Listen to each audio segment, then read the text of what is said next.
We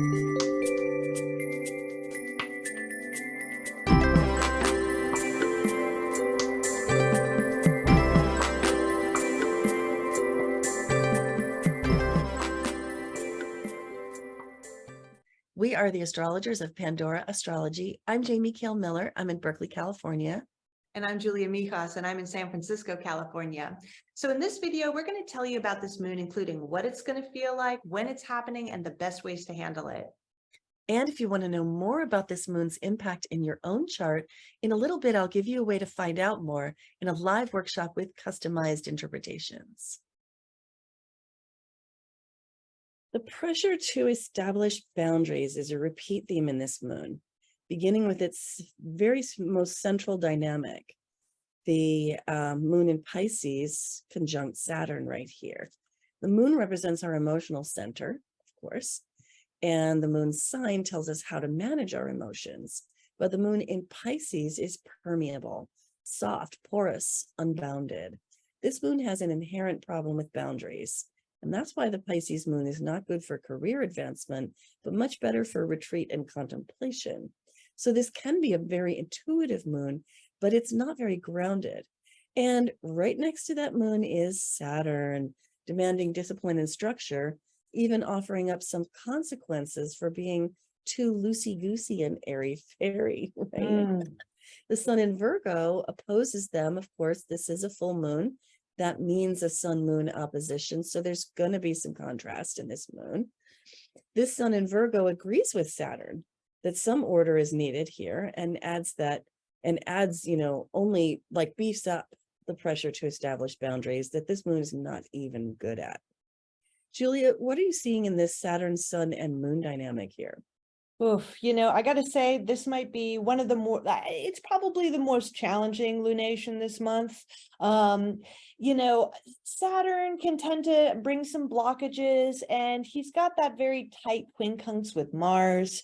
That can sometimes be like, Oh, but let's not go there effort. quite yet. Let's not go there quite yet. Okay. That's going to be fascinating, and we're going to get into that. But let's just stick with the opposition and the conjunction here for now, because boy, is this thing complicated overall. Yeah, that's totally true. Well, when I look at that conjunction of Pisces moon, and also Saturn, Saturn is testing us in all things Piscean, while it's transiting the sign for 2.5 years, and especially in this full moon, because it's very highlighted here. So, what Saturn's test might be is, are you martyring yourself too much? Do you have weak boundaries? Should you tighten up those boundaries more? Are you giving more than you're asking or receiving? Are you being too emo? Do you need to kind of grow up and bootstrap yourself a little bit more and get out of your bed? That I think those could be sort of certain issues highlighted under this full moon with Saturn in there. Oh my God, yes. So there's a really interesting and complicated dynamic going on here, and it's called a yod. This is not the sort of thing that we usually talk about in these moons, but this one is really interesting. It's also called a finger of God. And here's what I'm talking about. See how Mars forms a quincunx? That's an odd angle to the moon and Saturn here. And it means that Mars is 5 signs away.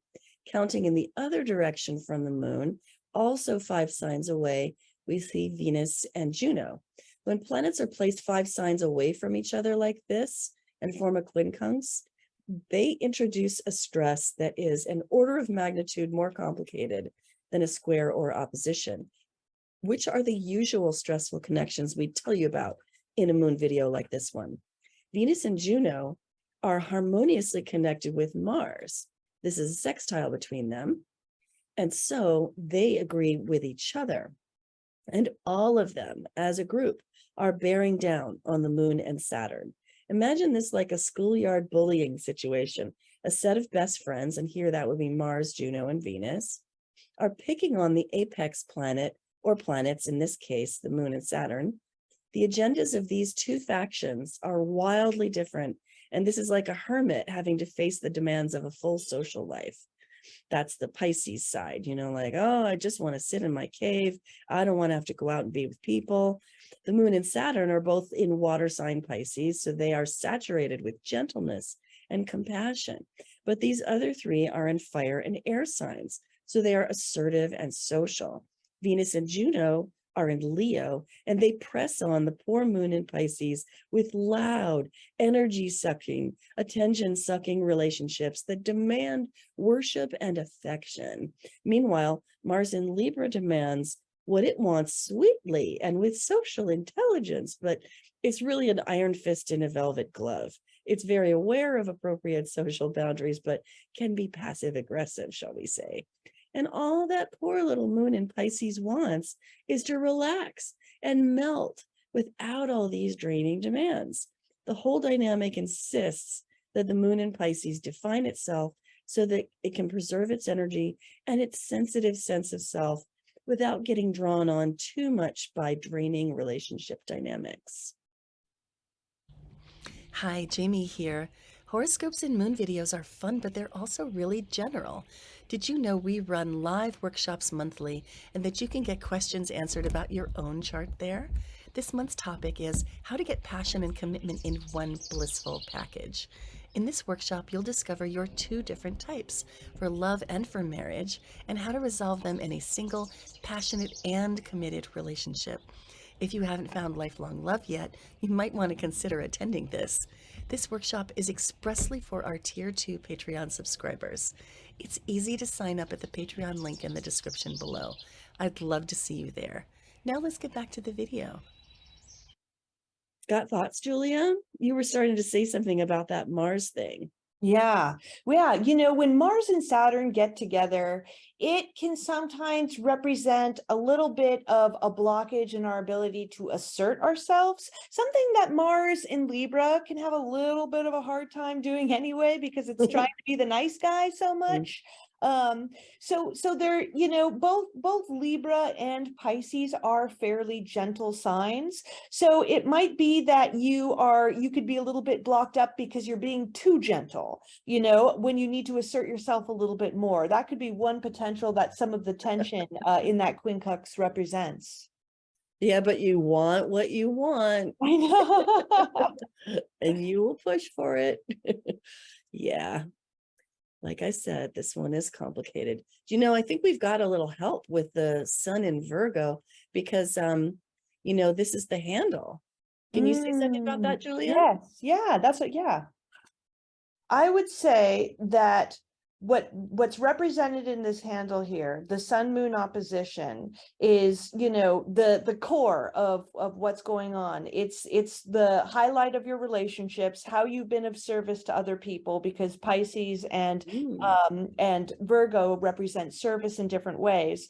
So I think that sun as the handle, especially in the sign of Virgo, is telling you to be a bit more practical and to just kind of, as an earth sign, Virgo is a bit better with boundaries than all that Pisces stuff. So be a bit practical, be a bit humble as you approach this. And I think that could actually sort of help you relieve some of the tension. Yeah. Yeah, I'm thinking that, and bringing some discernment could really cut through the situation in a good way, bring some clarity. All right, well, there are a couple of signs that will be particularly impacted by this moon, mutable signs, especially if your birthday falls in Pisces from February 21st to March 2nd, then this moon is going to really be felt by your sun. And if you are a Gemini born May 22nd to June 2nd, then you're going to feel this. If you're a Virgo born August 25th to September 5th, you'll feel this. And you'd also feel it if you're a Sag born November 24 to December 4. Well, that's all for today. In this video, we gave you a lot of clues about this moon and how you can handle it for best results. And we really, really love making these videos for you. And if you love them too, then please do hit that like button. You can find out so much more about how astrological influences affect you specifically in our monthly Patreon workshops. Find the link in the description below to get started. Enjoy your summer, and until next time, we'll see you around the cosmos. Bye-bye.